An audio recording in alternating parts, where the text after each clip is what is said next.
Muito bem, pessoal, hoje nós vamos estudar o conceito de cinemática, que é um movimento em duas dimensões, aula A9 da disciplina Física 1 FB 205. Você deve relembrar os exercícios que nós já trabalhamos grandezas vetoriais. Deve lembrar o que é uma grandeza vetorial, uma grandeza que tem a norma, ou seja, tem intensidade, direção e sentido. Quando nós falamos de velocidade, eu digo que um corpo tem 10 metros por segundo, esse 10 metros por segundo tem uma dada direção, num dado sentido. Portanto, é uma grandeza vetorial. Se eu falo deslocamento, o corpo sofreu um deslocamento de 5 metros. Esse deslocamento é para onde? Norte, sul, leste, oeste. Então, o deslocamento também é uma grandeza vetorial, porque eu tenho que pensar que ele tem uma intensidade, uma direção e um sentido. Então, sempre que nós falamos num lançamento, seja ele vertical ou horizontal, eu estou trabalhando aí com um conceito de cinemática. Então, se eu pensar numa bolinha, que eu lancei uma bola e soltei essa bola se deslocou com uma certa velocidade, portanto eu tenho aí uma situação de cinemática. Se eu lancei essa bola também se deslocou aqui num movimento vertical horizontal, também eu estou trabalhando em uma situação de cinemática. Então, nós vamos estudar hoje o movimento de projéteis, ou seja, lançamento oblíquo. Ou seja, eu vou estudar esse movimento com a decomposição dele nos dois eixos, no eixo X e no eixo Y, o eixo horizontal e o eixo vertical. Então, quando eu penso no movimento de projéteis, significa que eu tenho um corpo que está saindo de uma posição inicial e ele é lançado com uma velocidade inicial ou com um certo ângulo. A partir daí, ele vai executar um movimento parabólico, onde ele vai até um máximo e depois começa a decair novamente a sua amplitude. Observe que, nesse caso, eu vou admitir que eu tenho apenas a ação da gravidade atuando sobre o corpo, portanto, tenho só uma aceleração aqui na vertical no sentido para baixo. Portanto, na vertical eu vou ter um movimento retilíneo uniformemente variado, um MRUV, enquanto que na horizontal eu vou admitir que eu não tenho aceleração, portanto tenho um movimento retilíneo uniforme, MRU. Ok? É importante fazer essa separação para eu saber que eu vou ter então equações de movimento MRU no eixo X e equações de movimento MRUV no eixo Y. A primeira coisa que eu tenho que pensar é que esta velocidade inicial, com que esse corpo está sendo lançado, eu vou ter que fazer a decomposição dessa velocidade inicial nas suas componentes. Então, eu vou ter aqui uma componente horizontal, uma componente vertical dessa velocidade. Observe que aqui a componente horizontal está ligada diretamente ao ângulo aqui de lançamento, portanto, se está associado ao ângulo, eu vou utilizar cosseno desse ângulo, enquanto que na componente vertical, que está oposta ao ângulo, eu vou usar o seno desse ângulo. Ok? Muito cuidado aí para usar corretamente a operação seno ou cosseno, dependendo do ângulo que você está observando. O que nós vamos ter então? Esse corpo ele é lançado com uma velocidade num certo ângulo, e eu vou verificar aqui, ao longo do movimento, esse vetor, que é o vetor resultante, é sempre composto pela somatória das componentes x e y. Tenho somente a força da gravidade atuando aqui com o sentido negativo, porque está no sentido oposto ao deslocamento que nós definimos para cima. E eu vejo lá que eu tenho um ponto de máximo, onde eu tenho a máxima amplitude e a velocidade em y é nula, somente tem uma componente na velocidade em x. Ok? É isso que eu posso observar analisando aqui o gráfico do deslocamento do corpo em função da sua posição.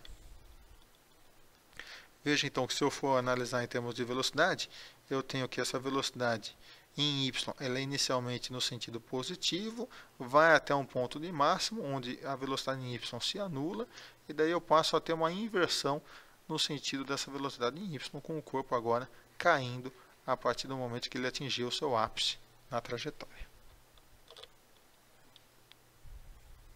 Então, horizontalmente, eu vou ter sempre uma velocidade constante. Observe que a componente x é sempre a mesma. Tenho lá um MRU. Enquanto que em y, como eu tenho um MRUV, a componente y é variável, né? Ela está variando em função do tempo, porque a velocidade é variável em função do tempo. Ok? Então eu tenho lá a componente x constante, componente y positivo, o corpo está subindo. Eu tenho um ponto de máximo onde a componente x continua constante e a componente de y é nula.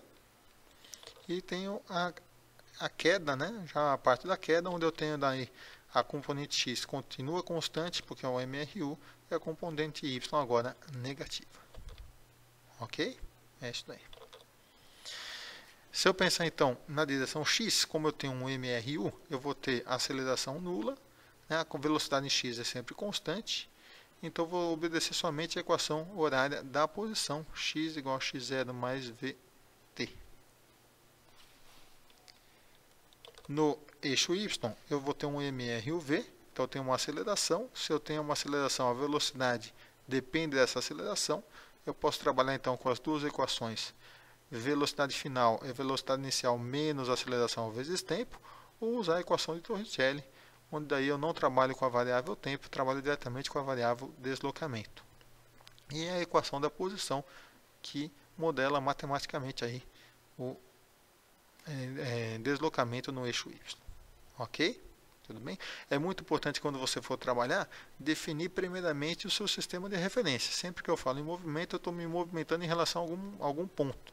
Então, é importante eu definir essa referência para poder pegar adequadamente os valores da posição inicial que eu tenho desse movimento. Tudo bem?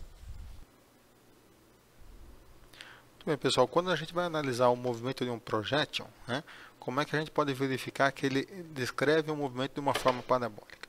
Olha, se a gente pegar a equação no eixo y, eu tenho aqui no eixo y, ele executa um MRUV. No eixo x, um MRU. Se eu adotar que a posição inicial é nula, eu tenho então que x é igual a velocidade vezes tempo. Se eu substituir na equação do y, eu tenho uma equação então de y em função de x, onde fica aqui um x quadrado. Portanto, eu tenho uma equação do segundo grau, logo um movimento parabólico. Ok? É assim que a gente verifica que o movimento do projétil descreve a forma de uma parábola. Tudo bem? Nós vimos então o movimento no plano XY. Né? Vimos que na direção x eu tenho um movimento retilíneo uniforme, que na direção y eu tenho um movimento retilíneo uniformemente variado. Mas qual é a altura máxima que esse projétil vai chegar? Né? Olha, se eu pegar a equação de Torricelli, o ponto máximo é quando a velocidade é nula no eixo y. Se eu jogar aqui a velocidade nula, eu vou obter então a equação da altura máxima que esse corpo desenvolve. Observe que essa altura máxima vai depender da velocidade inicial e do ângulo de lançamento.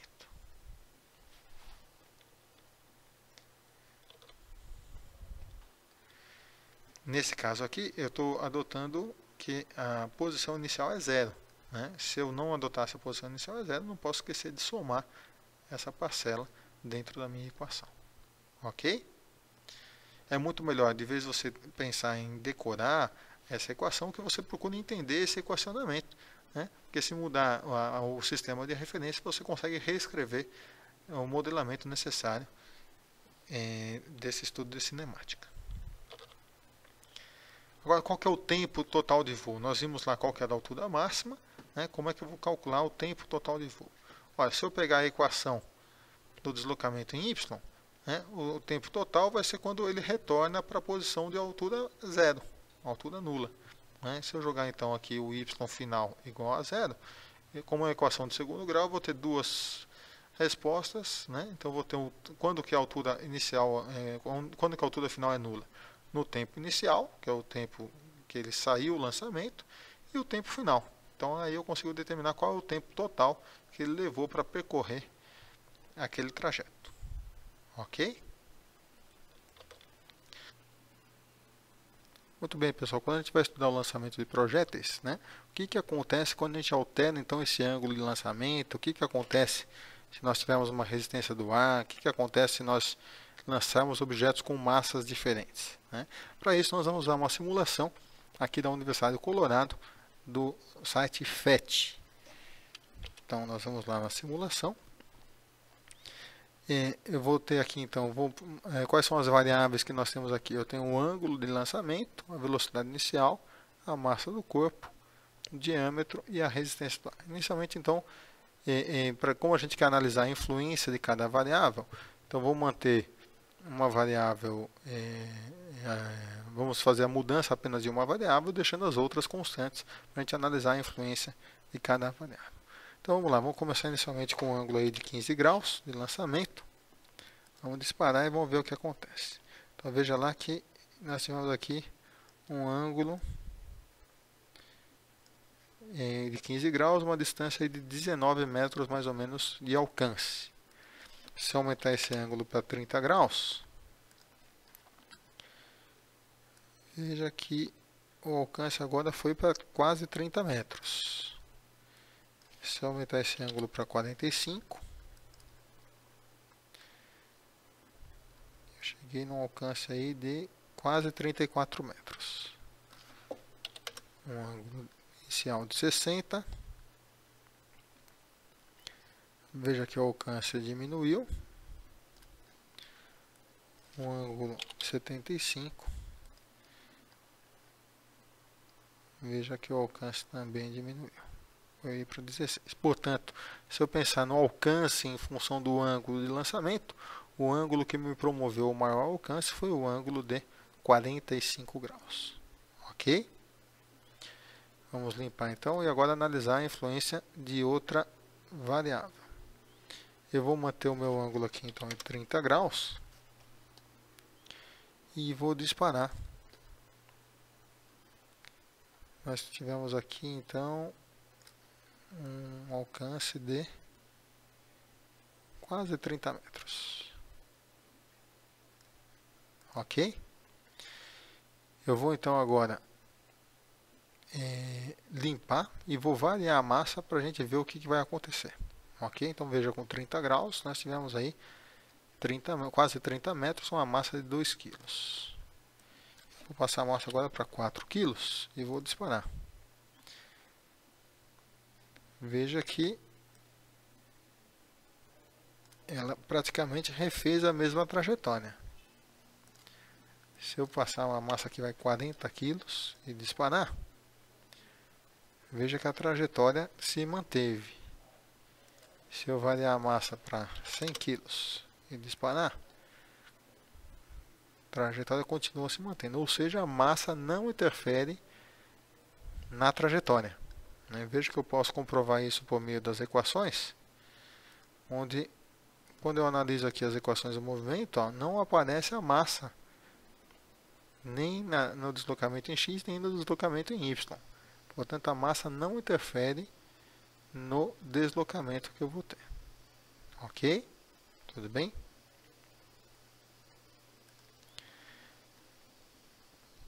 Se eu levar o tempo total de voo, como aqui eu tenho um arco de uma parábola, o ponto máximo da parábola vai ser exatamente na metade daquele tempo. Então, se eu substituir aqui para t igual a metade daquele tempo, eu vou ter qual é o ponto máximo que eu tenho aqui, da altura máxima que eu tenho desse corpo. Ok? Se eu substituir aquele tempo de voo, eu vou ter qual é o alcance máximo que eu vou ter daquele corpo. Então, a partir da informação do tempo, eu consigo determinar tanto o alcance máximo como a altura máxima que eu tenho daquele movimento. Ok? Substituindo aí os valores, você vai chegar na equação de alcance máximo e você vai ver que esse alcance máximo ocorre quando o ângulo é 45 graus. É muito importante eu saber dessas informações, porque quando você vai trabalhar com o lançamento de um projétil, você quer que esse projeto atinja uma determinada altura ou atinja uma determinada distância, para que ele acerte no alvo que você determinou. Então é importante você saber essas informações para você poder definir adequadamente qual é a velocidade de lançamento e qual o ângulo de lançamento que você se propõe. Ok? É isso aí. Nós temos aqui um exemplo. Esse exemplo vai ser trabalhado aí com exercício para vocês, para que vocês possam praticar um pouquinho melhor esse conceito. Nesse exemplo, ele pergunta a partir de um ponto de lançamento e de um certo ângulo, né, dada a velocidade inicial, qual é a distância máxima, né, qual o alcance máximo que foi percorrido por aquele objeto. Então veja que aqui nesse caso, você vai primeiramente decompor essa velocidade inicial no seu eixo x e y, né? Escreva as equações do movimento no eixo x, escreva as equações do movimento no eixo y, e daí então trabalhe para poder determinar qual é a posição de alcance máximo que esse corpo executa. Ok? Tudo bem? Nós vimos então o movimento no plano, vimos que eu tenho que decompor em dois movimentos, um no eixo x e outro no eixo y, e vimos então aí as definições, como que eu chego na altura máxima, no tempo de voo e no alcance desse movimento. Ok? É isso daí e até mais.